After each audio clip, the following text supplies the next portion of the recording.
Welcome to Inspiration Rising. My name is David Trotter, and I'm a transformation coach dedicated to inspiring women and the men who support them to rise up in life, love, and leadership. When I was playing basketball as a little kid, I was pretty average. I wasn't horrible, like the kid who couldn't dribble and lost the ball and kicked it off his shoe, and you're right. But I also wasn't the one you wanted to pass it to in order to make the last second winning shot. I was just kind of average. Same thing with sports in high school. Same thing with my grades. Just kind of average.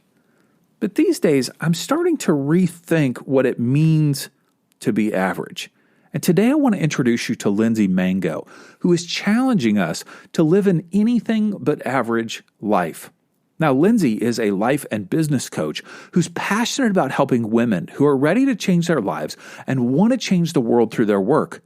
After graduating with an accounting degree and completing her college volleyball career as the captain of the team, I will tell you, at the University of Louisville, which happens to be the city where I was born, unfortunately, LINDSEY struggled to find her way. After 6 corporate jobs, feeling stagnant in her long-term relationships, and trying network marketing twice, she knew something had to change. She actually hired a life coach herself, and it quickly became apparent that LINDSEY was made to be a coach. She now coaches women to create a life and business that's anything but average. And she's the host of the Anything But Average podcast. I'm excited for you to hear our conversation on the subject, and I know you'll walk away with several nuggets of wisdom. Now, before we jump into this episode, I want to let you know that I'm actually adopting a more consistent schedule when it comes to releasing episodes. Over the last year, I've just kind of released 1 or 2 or 3 throughout the week whenever I felt like it. And I realize, I got to get more consistent in my life about not only podcasts, but about some other things. So from this point forward, I'll be posting a new podcast episode every Monday and Wednesday. So you can count on those being released and available when you wake up. That is, if you're sleeping in the United States. If you're sleeping somewhere else, maybe they'll pop up in the middle of your day. I don't know. In addition, I'll be going live every Tuesday and Thursday at 4 p.m. Pacific time, which is 7 p.m. Eastern, on both Instagram, our username is Inspo Rising, as you know, as well as inside our private Facebook group, which is called Inspiration Rising Insiders. Most weeks, it'll be a 2-part theme, so you'll get part 1 on Tuesday afternoon, part 2 on Thursday afternoon. Of course, you can watch and engage while I'm live, or you can watch the replay anytime. So I want to encourage you to join the private Facebook group. Once again, it's called Inspiration Rising Insiders. You can search for that on Facebook, or I've just created a short link for you to make it easy. It'll take you right to that page, answer a few questions, I'll welcome you in. It is insporising.com/insiders. That's insporising.com/insiders. All right, let's jump into my conversation with LINDSEY MANGO. Well, LINDSEY, thanks so much for taking some time to hang with me today. I appreciate it. Thanks, David. I'm super excited. It's nice to get some human interaction right now. Yes. We're holed up in our houses quite a bit. All right, I want to talk to you about this whole mantra, this idea of anything but average. What does it mean to live an anything but average life? Yeah, so living an anything but average life is all about being in the pursuit of everything you want. So I think sometimes when people hear that, they immediately think I'm knocking average, but really what I'm saying is it's not about being perfect. No one's perfect. No one's life is perfect. We will always have evolutions of ourselves and of our lives, but it's all about, constantly being in the pursuit of being the best version of ourselves and creating the things that we really want. And for my people and for myself, 3-4 years ago, I just felt like I had so much more potential than what I was doing in my life. And that's really what it's all about. It's taking that first step to start to unlock your potential and then really starting to create a life that blows your mind. Okay. So you said you think people might be assuming that you're knocking average. And so I do want to ask you about that, because what is wrong with average? What if I'm not pursuing, kind of always on the go, pushing, grow, I'm transforming, I'm going to hit my goals. What if I just want to chill, you know what I mean? Get a job and just be average. Yeah. So I think everyone's version of average is different. And that like someone's version of anything but average might be to learn how to slow down. Right. I work with a lot of high achievers, and a lot of the work we have to do is to stop striving so much and really like turn inward and create a relationship with themselves that they need to have a great life, or really be present and stop striving so much. For some people, it is about pushing the gas down a little bit more. So to me, average, it's no one really gets to define that other than ourselves. And so it's really, figuring out, what that version is for us and then developing a path to get there. And then I think on the other hand, some people are okay with that. And I have no judgment, right? Like I know not everyone, I truly believe that not everyone has their own path. And we all are meant to pursue that path, whatever we're meant to do, right? For me, like building this massive business that changes the world is like my mission. For someone else, it might be like my mom. It might be being the best stay-at-home mom she could ever be and serving her 2 daughters the way that she needed to at the time.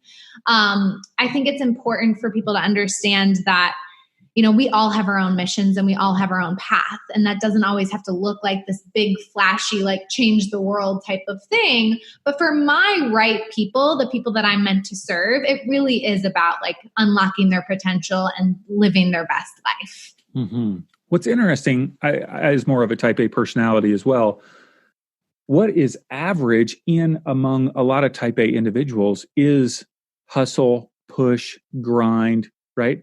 Ironically, that is what's average. Like that's what is the norm, so to speak. Totally. And so to be anything but average is to go, I don't know if that's serving me all the time. What would it look like? Like you said, pull back, rest, contemplate, right? 100%. Yeah.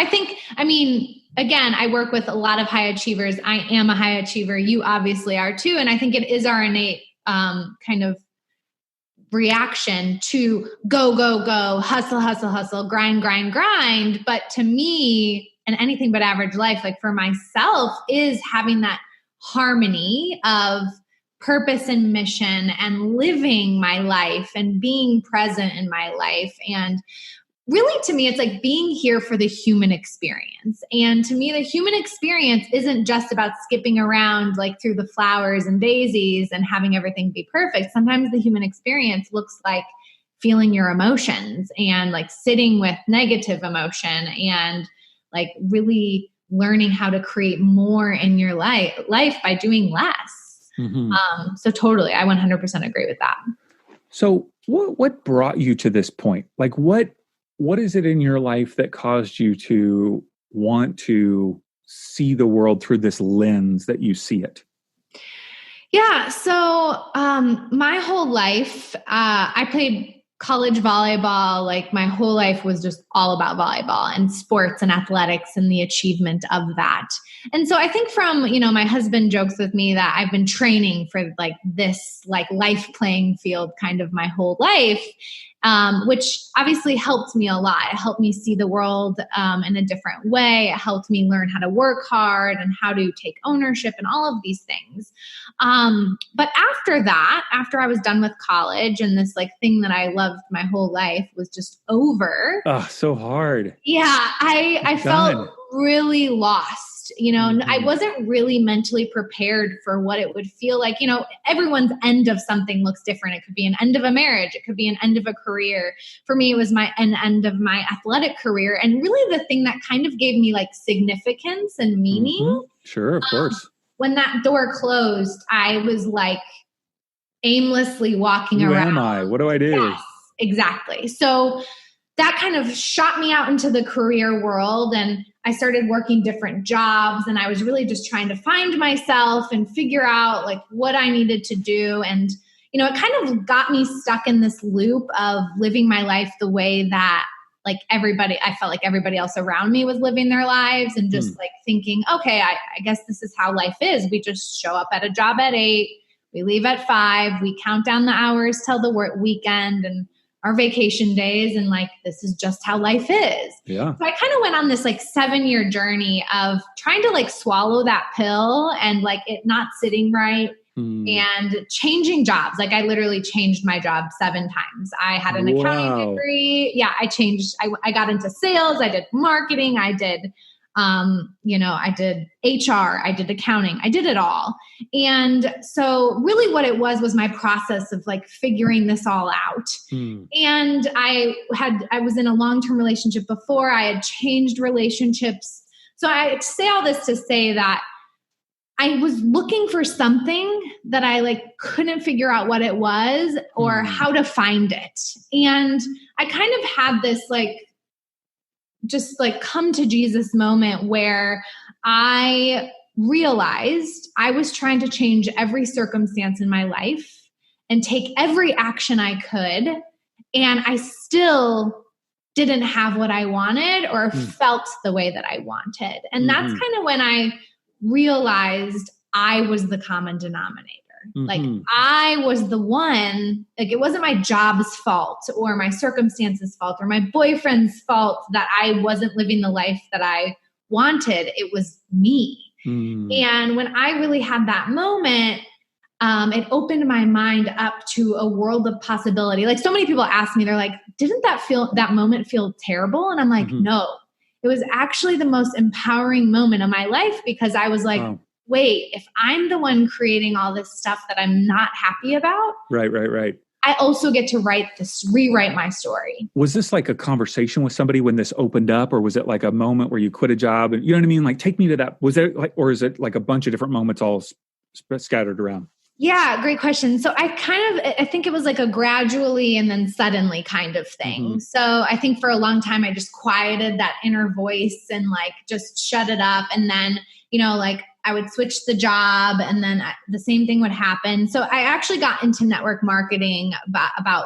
5 years after college. Okay. And what that really did, it's not how I built my business, but that was just the start of like reading personal development and being like learning and growing in this new way. So that was kind of really like a big domino that started to fall. And then what actually really changed it all was I went to a networking event for my corporate job and I met this girl who said she was a life coach. And I'm like, life coach? Like, what the heck's that? And then I meet her for coffee. I was in a recruiting job. I had to meet with a bunch of people. And so I just was like, I'll meet with this girl. Sure. So it was very serendipitous or however you want to say it. She meets me for coffee and I'm like, wait a minute, what do you do? And she's like, well, this is what I do. And then all of a sudden it just like hit me like, this is the moment I've been waiting for. Like, this is the sign I've been asking for.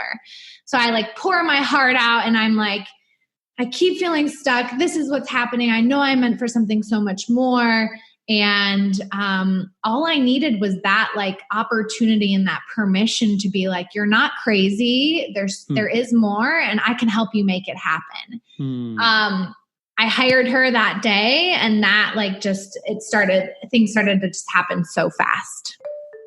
Let's be honest. All this social distancing, working from home, educating the kids, listening to the news, it's more than overwhelming. It's corona-whelming. See what I did there? Now imagine, just for a moment, if that buzz of anxiety, that heaviness of worry, if all of that was lifted from you. Imagine what it can feel like if you are willing to embrace your power to make creative, thoughtful decisions about your future. Not only is this possible, it's exactly what you can expect when you apply the principles that I teach in a powerful mini course called Overcoming Corona Whelm. If you go to insporising.com/overcoming, that's insporising.com/overcoming, learn more about this short mini course called Overcoming Corona Whelm. If you use the coupon code PEACE50, you'll get $50 off.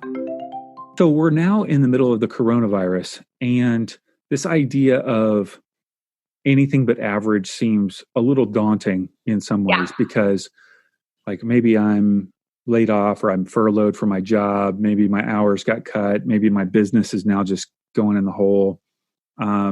Maybe I'm now with my partner or husband who's just driving me crazy Mm-hmm. every minute of the day. My kids, I got to somehow keep up with some kind of schoolwork. And Lindsay, you're asking me to be above average. Are you kidding me? I'm just trying to trying to keep my head above water. Yes, I'm dying here. Okay. Here's some Oreos. Go sit down, Yeah, totally. What does this look like? How can I be anything but average during this time? Yeah. So I think the biggest thing with the coronavirus is that it has just put a magnifying glass on all the things that have been like subconsciously already there. And what I mean by that is like, of course, before you had your job and maybe you got laid off. So I'm not saying like, yes, circumstances are different. I'm not being oblivious to that fact. That is true. But if you really look at it and you take a step back, all of the like kind of triggers or the beliefs or the things below the surface or the unhappiness below the surface is just getting a light shined way brighter on it right now with all of this happening. And so when I think about anything but average with this circumstance and this thing that's impacting the world in such a massive way, what I really see is just an opportunity for all of us to slow down and look at, what is this bringing up in me? What fears and doubts is this bringing up in me? You know, am I relieved that I'm away from my job, or am I scared because secretly I really don't feel like I have a lot of certainty within myself? And what little habits have I really wanted to create that are even harder to create now because my kids are home or my husband or wife is home? It's just really giving us an opportunity to almost go like, I think about it as like micro instead of macro, right? Like focusing on these small beliefs, these small thoughts, these small things that are getting in the way, and learning how to create some new habits and working through those things instead of ignoring them, because it's almost like you really can't ignore them now. They're like in your face. So again, I think sometimes during this time when I say anything but average, I guarantee people scroll past my page sometimes and are like, I can't even think about living my dream life right now. And anything but average right now might not be pursuing your biggest, scariest dream. It might be making that small shift you need to make to create a new habit, to move your body every day. And that's going to be what ultimately lays the foundation for your big dreams and your anything but average life. I know on your podcast, Anything But Average, you talked about a couple of mindset shifts that you are encouraging us to make during this time. And I'd love for you to share those too, if you don't mind, because I thought they were really powerful. Break those two mindset shifts. Obviously, we can make a lot of different mindset shifts, but here are two that you're suggesting. Yeah. So the first one is there is always a creative solution. So this is something I think I had before the coronavirus, but has always helped me and served me in a lot of ways, but has come into an even more like important piece right now. Because when you believe that there's always a creative solution, what you do is you open your mind up to the fact that there are solutions.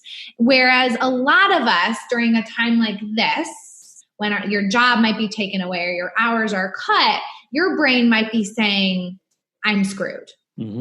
And if you have the thought all the time, I'm screwed, there's no options. There's no way out of this. Yeah. What'd you say? There's no way out of this. Exactly. When you have that thought, you don't give yourself the opportunity to come up with a solution.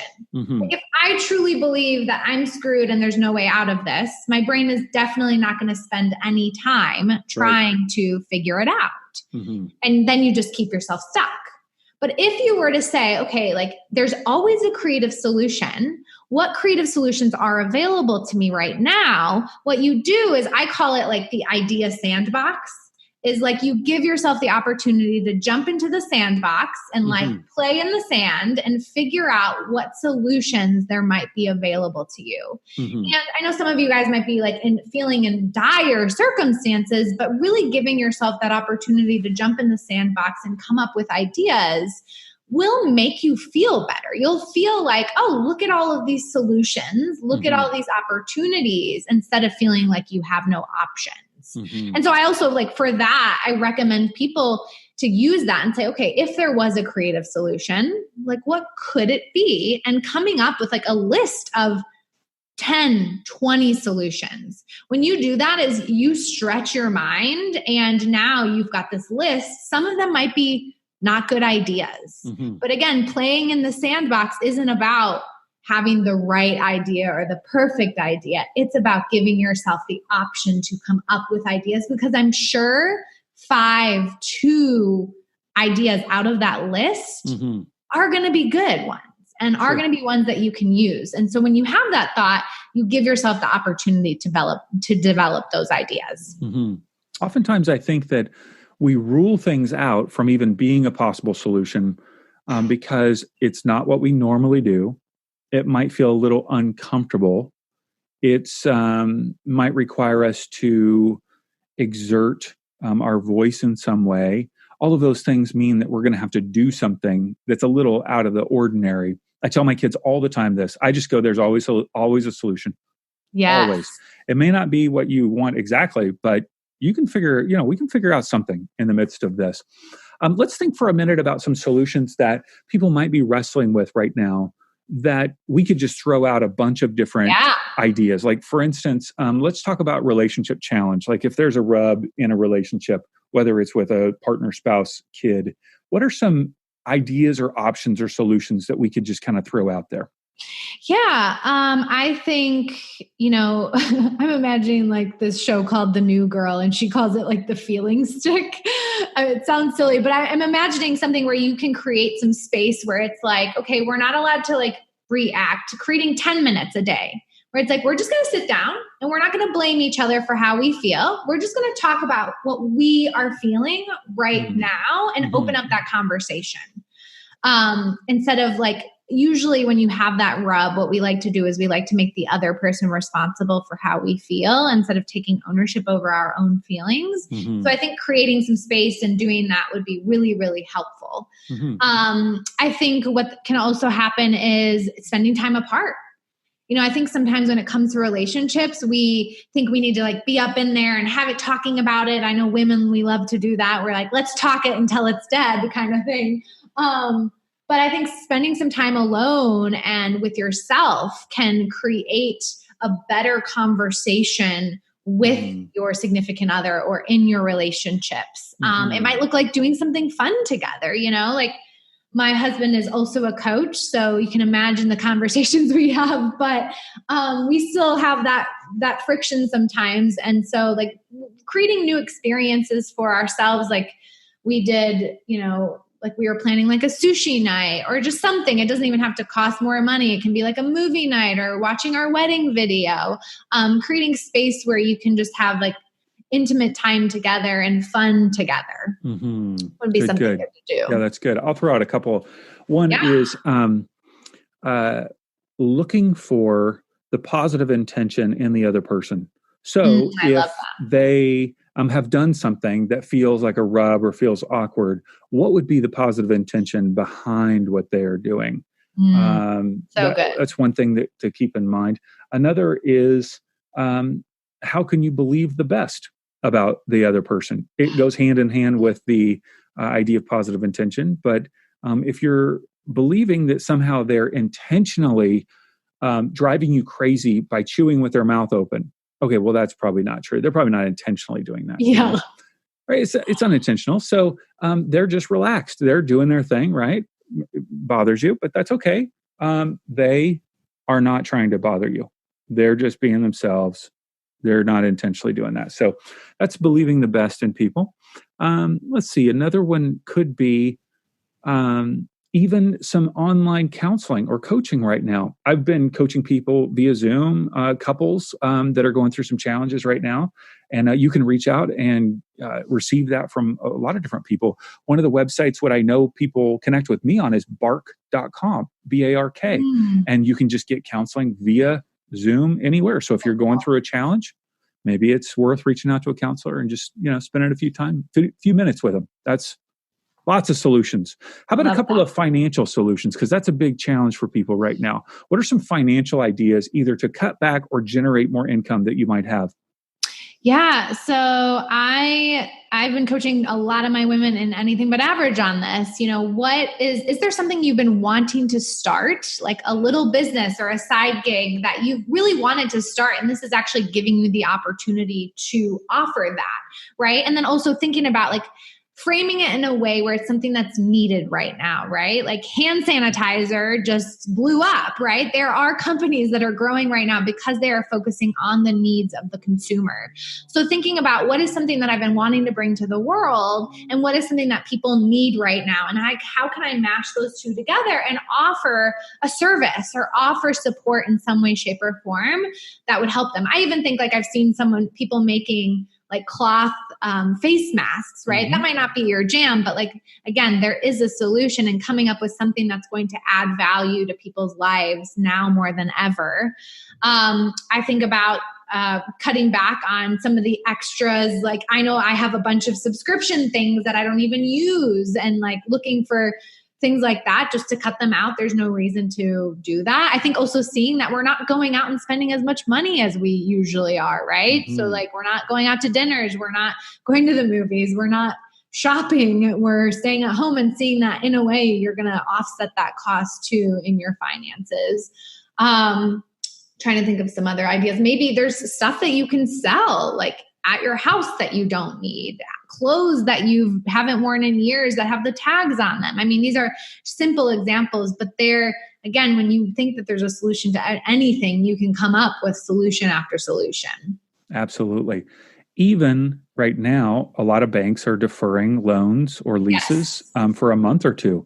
And that can be a huge relief during this time. And of course, there's the whole loan program for small businesses that just came out through the federal government. There are lots of opportunities there. Okay, so the first mindset shift I'm hearing you say is that there's always a creative solution. So if I feel like I'm getting stuck, like I'm overwhelmed. I can't think. What am I going to do? What am I going to do? That's really the question that people ask. What am I going to do? There's always hear Lindsey's voice in your mind say, there's always a creative solution. Okay, Good. Mindset shift number 2. Yeah. And let me add one more thing to that really quick in case you're in that. I actually call it like I don't know land. Our mind loves to get stuck in I don't know land because it keeps us safe. And protects us in a way. You might be thinking, well, how does it keep us safe? It keeps us safe from, we don't want to do it wrong. We don't want to come up with the wrong idea. So again, when you're approaching that one, just think there's no bad ideas. There's no wrong ideas. Let me just answer the question. What could I do? So that's just something useful to apply that one. The second one is asking yourself, how is this happening for me?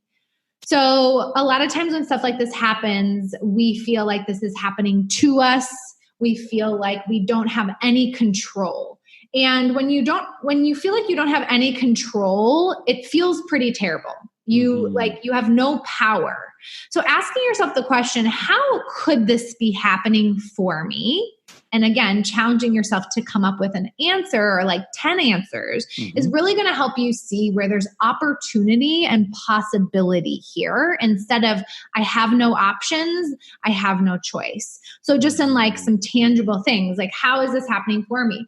For me, when I ask myself that question, I'm like, how is this happening for me? This is giving me the time and space that I needed to finish some big projects in my business that I've been asking to finish. And now I can't go out anywhere and distract myself. Or how is this happening for me? Again, maybe you've been wanting to start on a passion project and you just haven't made the time for it. This is giving me exactly the time that I need in order to do that. How is this happening for me? My husband and I haven't been able to spend as much time together, right? So now we can really use this time to sit down and be together and be present with each other. Even like health, right? I know right now everyone's like snacks are screaming from their cabinets. But the women in my program, we're focusing for 30 days on creating health, wealth, and hitting one other goal to take this time to create habits, right? How is this happening for me? It's happening for me to learn how to manage myself around food and around like making time to move my body. And that's a great question. Like I use that question all of the time, even when something this massive isn't happening. Like when I launch something and it doesn't work the way I wanted or anything, I'm like, how is this happening for me? And I challenge myself to develop an answer, and it totally changes how you feel about the situation at hand. So good. All right. There's always a creative solution. And how is this happening for me? How is it serving me in some way? All right. So I heard you say something earlier, and I want to go back to it. You said everything, you're talking about things have happened gradually for you in your life and then suddenly. What does that mean to happen gradually and suddenly? Because a lot of times things just feel like they take forever, whether it's a relationship or coming out of debt or getting the job that I want, or even this. You're talking about anything but average. It's going to take me forever to do a side project or whatever. What do you mean by it goes gradually and then suddenly? Yeah, this is a quote actually. My husband, I can't take credit for it. My husband always says it. I don't know who said it, but I'll have to find out. But to me, what that means is it's like when you first start out with something, you have to like build the momentum in it, right? So like when I first started my business, or when I first started this kind of soul searching, it kind of felt like I was like pushing a boulder like up a mountain. I was confused a lot. I didn't know what I was doing. I was trying to figure it out, and all of like, there were so many different pieces at play. And I kind of think of them as roadblocks that I had never experienced that I had to learn how to move through. But what happens is every time you learn how to become the person to get past a roadblock, you've now grown and you can manage the next roadblock a little bit better. So then over time, you start to develop habits, you start to grow in your mind and who you're being, and that starts to develop some momentum. And then as you develop momentum, that's when it starts to like pay off and you start to see results. So for me, I think about like, I feel like you can make a shift in a split second. Like it really can happen in a second, like deciding to go all in, deciding like for me, when I started to decide, or when I decided that I wasn't available for guys who didn't treat me the way I deserved to be treated, my husband showed up like a month later, right? So I don't think the gradually happened way before that, right? When I dated all the wrong people and I, wasn't available for him. The suddenly happened when I finally became the person to make a powerful decision and be all in. That's when my results happened fast. And I think that perspective really helps a lot of people, because we get so frustrated. We want to get there as fast as possible when, you could be enjoying the journey of the gradual part and showing up for those lessons and knowing that it will pay off. And one day, like, this is how I feel now. One day I like look back and I'm like, whoa, like this all happened so fast. But while it was happening, I was like, oh, I can't wait. So much work. Yeah. That's awesome. Good. And you help people get through the gradually part so that they're set up for the suddenly moment through your program called Anything But Average. Tell us a bit about that program and who that would be good for. Yeah. So this program is for women who know that they are meant for so much more in their life, and they find themselves getting in their own way. So they get stuck in confusion. You're like, well, I don't even know what I would want to do, or how do I figure this out? Or who am I? A lot of my clients say that, like, who am I to do that? Or I'm a mom. How can I do that? So they want more. They want to create an anything but average life. They want to grow, but they don't know like how to actually do that. And so we are really covering three main things in that program: how to master your mind, because that's really at the core of everything; how to master yourself and who you are and how you're showing up; and then how to master your actions so that you can create results. So the cool thing about it is, some of the women in there focus on their health. Some of them are focused on finding their purpose and creating a business that creates income. Some are focused on healing their relationship with money or relationships with their significant other. They all have like different versions of anything but average. But the process to creating it is always happening in between your ears, within yourself, and in the actions you take. And that's what the program's really about. Awesome. And they can find that at your website, lindseymangocoaching.com. Yep, LINDSEYMANGOCoaching.com/anything but average. There you go. LINDSEY, Yes. mangocoaching.com. And we'll, of course, have that in the show notes. You can swipe up on your phone now and you can find that. But you also have a podcast, the Anything But Average podcast. Yep. Tell us about that. Yeah, so it literally just changed like 2 episodes ago. So it used to be Soul CEO, which has over 100 episodes. They're all still available and really similar concept, but it all just really started to come together. So again, focus on mastering your mind, mastering yourself, and mastering your actions to create a life that really blows your mind. So, my first 2 episodes just came out on that one, but you can always go back and listen to the first 100 episodes on the podcast that I had before. And it's all in the same spot. Awesome. LINDSEYMANGOCoaching.com. Lindsey, thank you for taking some time, sharing your wisdom and some mindset shifts for us today that we all definitely need. So thank you. Thanks, David. I'm so grateful. It's been so fun. If you found this episode with Lindsey to be inspiring or helpful in any way, please share it with a friend. These episodes are free of charge, and one of the ways that you can make an investment in the podcast is actually just by sharing it with a friend or family member who you believe would find it interesting and useful as well. All you have to do is take a screenshot, text it to them, tell them to subscribe to the Inspiration Rising podcast on their favorite podcast app. Also, if you haven't already, check out my new book. It's called Empowered to Rise, and it's available on Amazon. A special link for you, insporising.com/book. That's insporising.com/book. All right, love you guys. Have a great week.